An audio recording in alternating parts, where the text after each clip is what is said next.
Welcome. The topic today is Mitzvah's Kiddush. Mitzvat Kiddush. The wine. What type of halachas are we required to know in order to have the proper wine for the Kiddush on Friday night?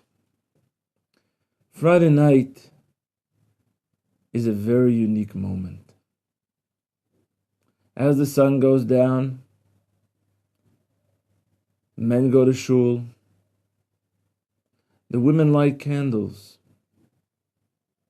Shabbos descends upon the world.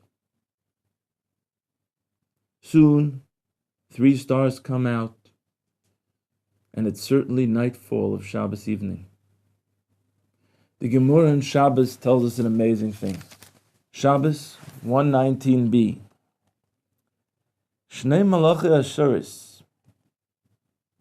2 special angels, malavim lo la'odem be'erev Shabbos, be'beis ha'knesses l'baisoi. 2 special angels escort a person home when a man goes home from shul on Friday night. Echad toiv ve'echad ra. One is a good angel, and one is a not good angel. Ukshibol l'baisoi. And when he finally comes to his house, and they enter his house with him, Umotza ner dolik. He looks at his home. He sees the candles are lit. V'shulchan aruch. The table is set beautifully. Umitu mutza'as. Everyone has their place by the table. All the rooms of the home are orderly. Malach toiv oimer. The good malach says a blessing. Yehi rotzon. May it be in the will of the one above. Shetahei l'Shabbos acheres kach. That next Shabbos should also be like this. Umalach ra, and the bad angel, oina omen bal korchoi, answers amen to this bracha. The good malach sees everything that's going on. He says, I bless you. May this be the atmosphere in your home next Shabbos. The bad malach standing there has to agree. If the house is not that way, then the opposite takes place. The bad malach says something, and the good malach has to agree. So what is this Gemara really alluding to? Why does it have any importance to us? What goes on in the angelic realm, But here's the idea. It's amazing. Rabbi Shlomo Verdomsk, one of the great Hasidic leaders who lived approximately 150 years ago, writes in his work on the Torah Tiferes Shlomo, in Parshas Vayera, he writes the following.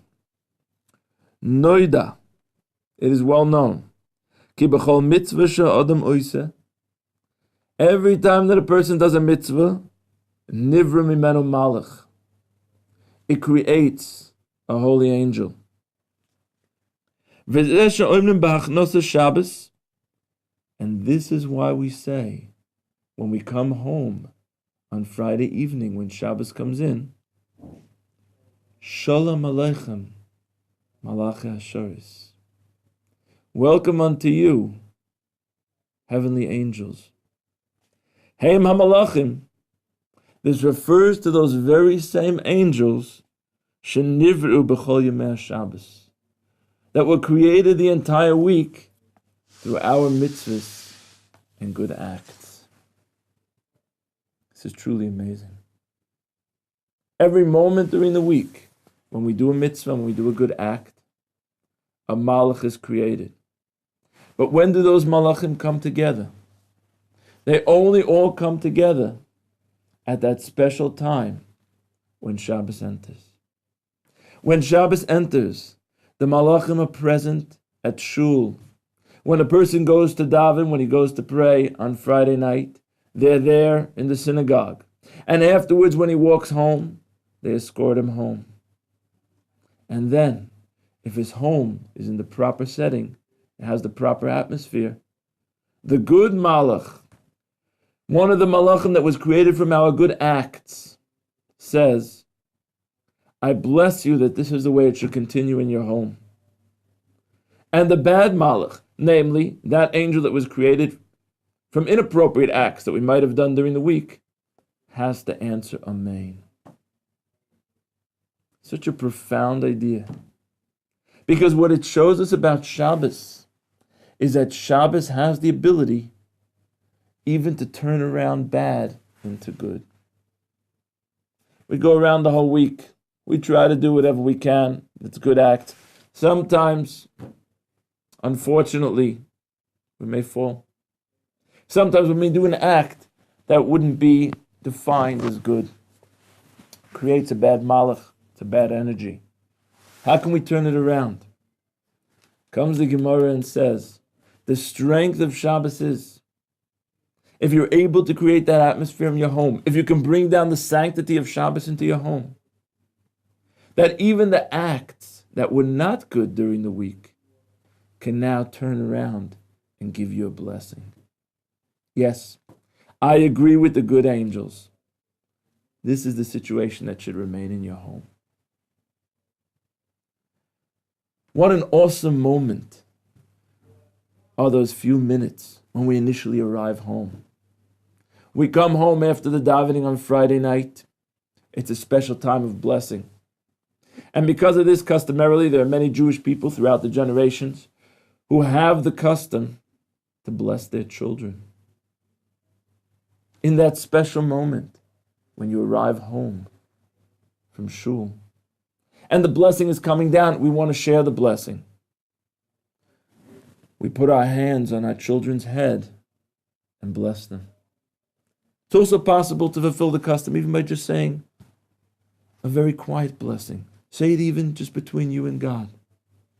But express that sense of blessing. Share it with others. Share it with those who are with you. It's a very special moment. And so it's at this moment that we have the special mitzvah that we're discussing today of Zocher es Yom HaShabbos L'Kadashoi.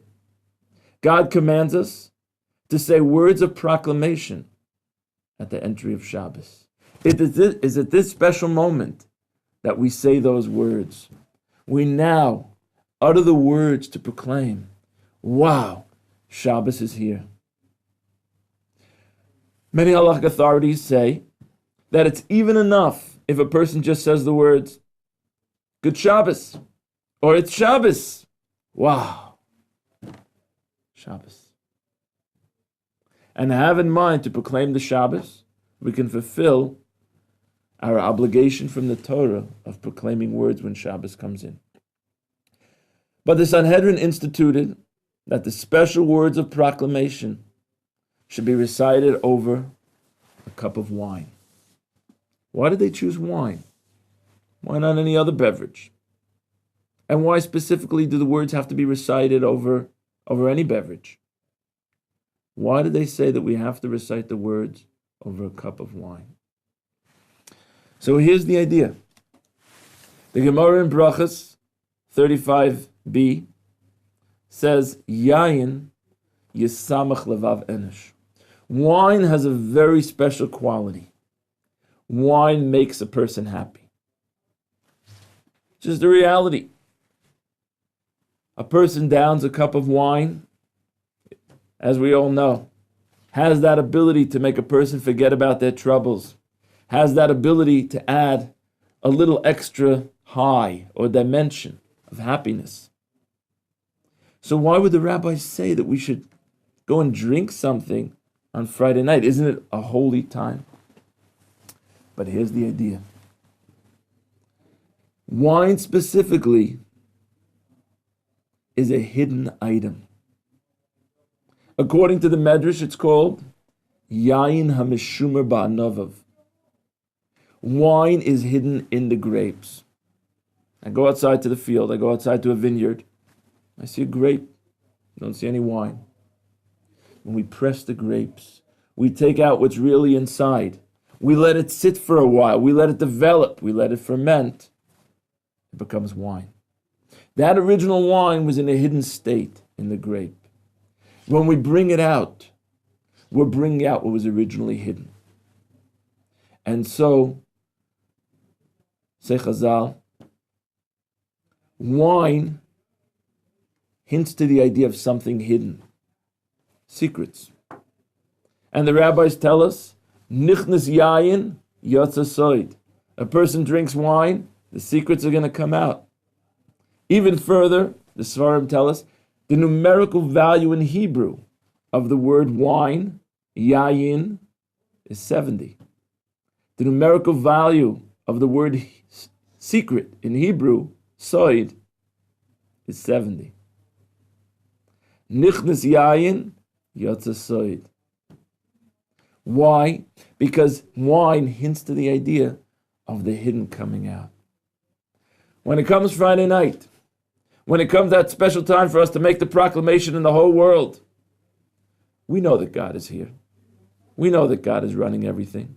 Just during the week, you don't really see him. Finally, it comes Friday night. Those special moments where everyone feels the subtle sanctity. A person comes home and he has that special atmosphere, that glow in his home.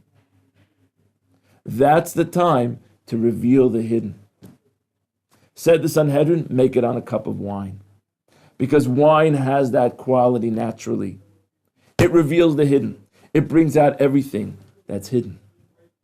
And so in a certain way, when we make the bracha on the wine, we request from God that just like this wine came out of the grapes, the state that it was hidden in, we want your truth, we want your reality to be revealed in this hidden world.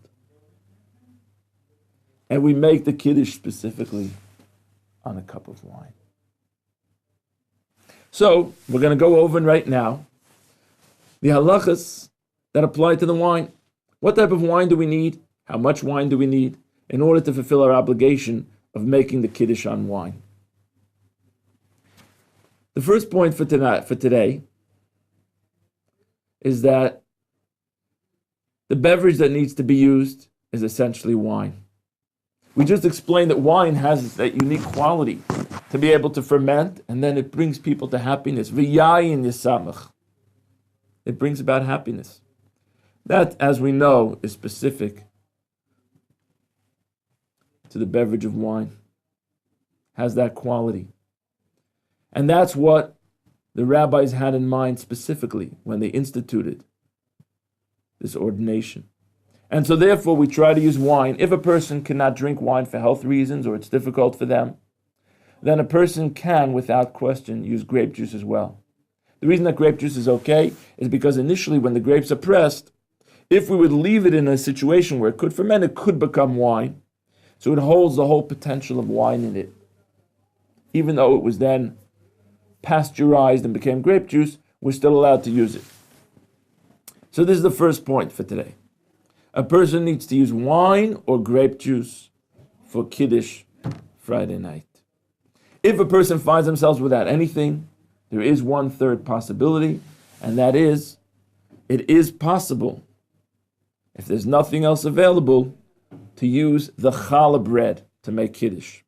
That means a person would first go to wash, say the blessing on the washing, on the Tilas Yadayim, afterwards come back to the table, say the first paragraph, Vayechulu, hold the chalas in his hand, say, Baruch Atah Hashem hamotzi lech min haaretz, and the last bracha of Kiddush.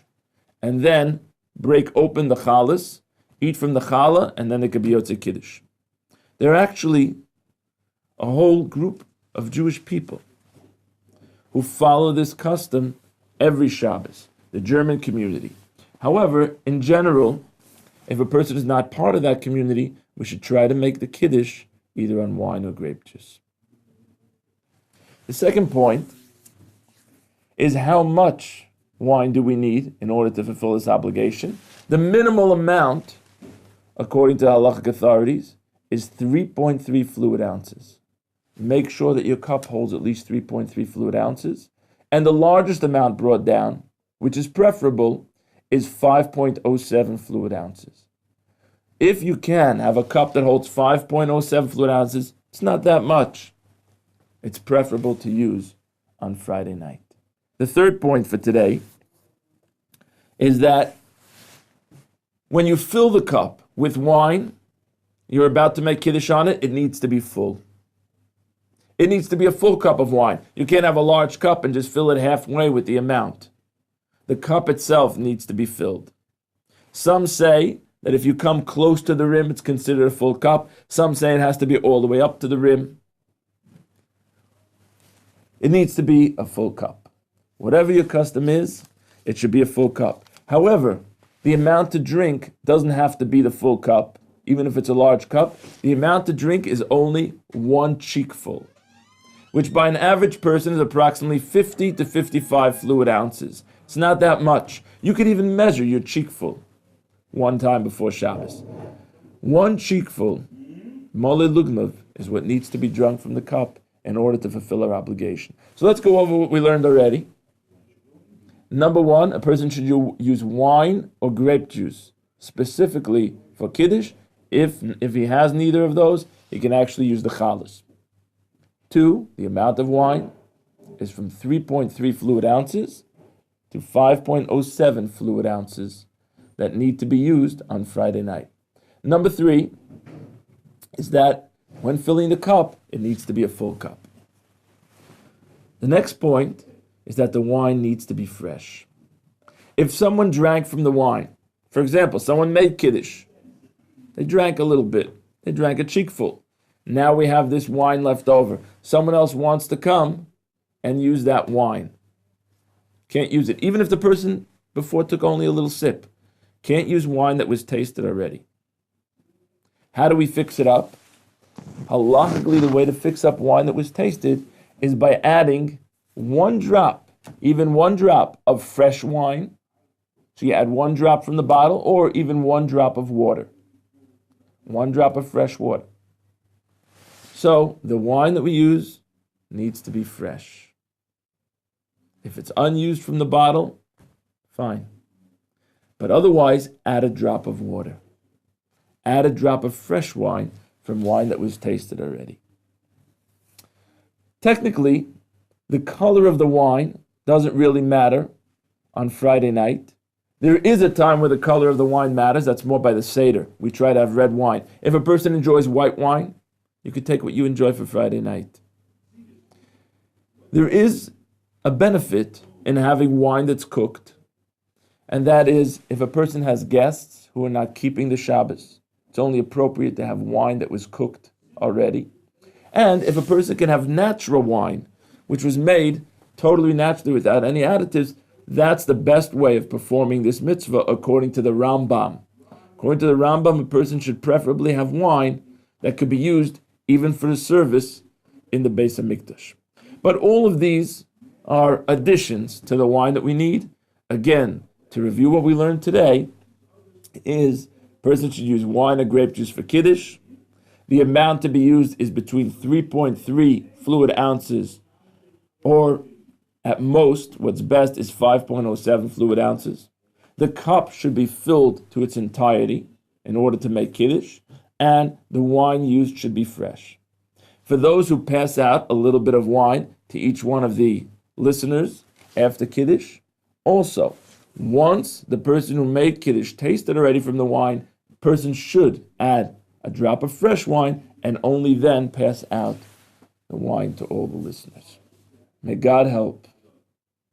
And we be able to perform this wondrous mitzvah each and every Friday night in the best possible way. May we merit that special atmosphere of Friday night. May we merit the blessings of the angels who escort us home. May we merit the blessings that come down on Friday night as a result of all of our good acts during the week. May we merit, through our Kiddush, to reveal God in our homes, God in our hearts, and ultimately, may God's presence be revealed to everyone in the world speedily in our days. Amen.